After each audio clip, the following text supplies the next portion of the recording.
Hey guys, welcome to the first of two videos explaining our event planning forms. You may have heard me or somebody else call these EPFs for short. I may just call them a planning form, a setup form. Any one of those informal terms is just referring to this, your event planning form. So this first one that we're going to walk through is just a very basic EPF. So while there are a couple details on here, some things that you'll need to look at and do, it's one of our more simple, straightforward EPFs.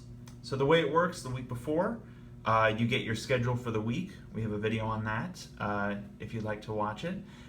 When your shift comes around, so say that it's that Monday, you report for your first shift in the morning at Bill's office. What you're going to find on his desk are a stack of these EPFs. They're going to be organized by shift, so if you have one setup, you're going to find one EPF.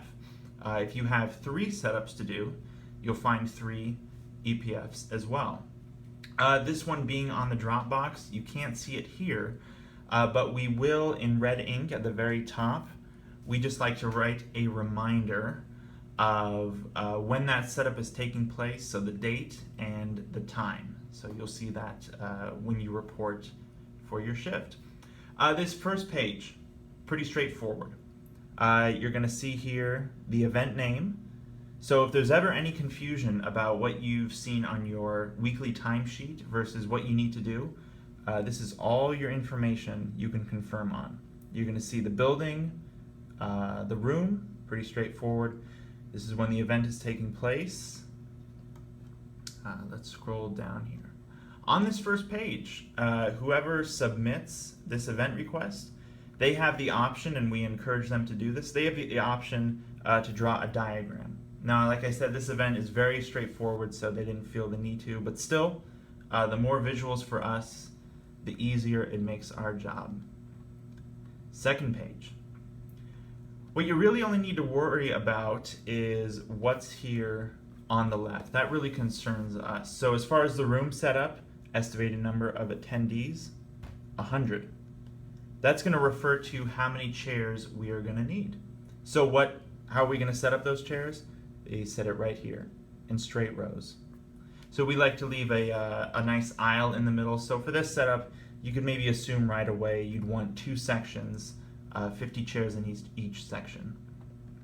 As we scroll down, again, no specific table design that they want in this room. They actually don't want any tables. If they would though, you'd want to check all these little details.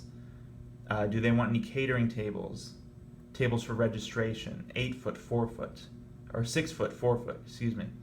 Any half round tables, serpentine tables, all those little things. So look, any of these will be checked depending on what they need. Your next section here, stage setup. Some events like to do straight rows looking at a stage. However, that's not the case here. Pretty simple. So they won't want any stage setups. Let's scroll down. Special equipment. All right. So they've checked here they want a podium. If you don't already know, this is taking place in Jones AB. That should have a podium available. So you'll just want to make sure that you set that up appropriately in relation to the shares. Now, why the details are so crucial, you want to check for anything you might need.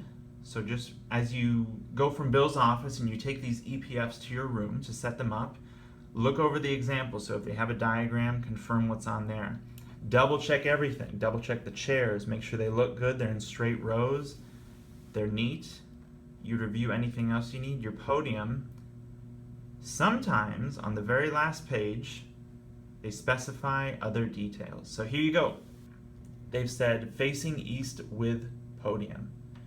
So this is important. You want to thoroughly look through all the information before you set up your room.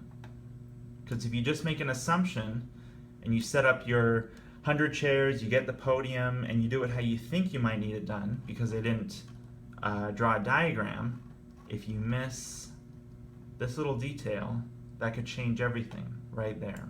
So this is the basic setup of your EPF. Got all the information you need. all the dates, times, rooms that you can confirm with what you're doing. And our job is to really just review it as thoroughly as possible and make the setup as clean, quick, and simple as we can.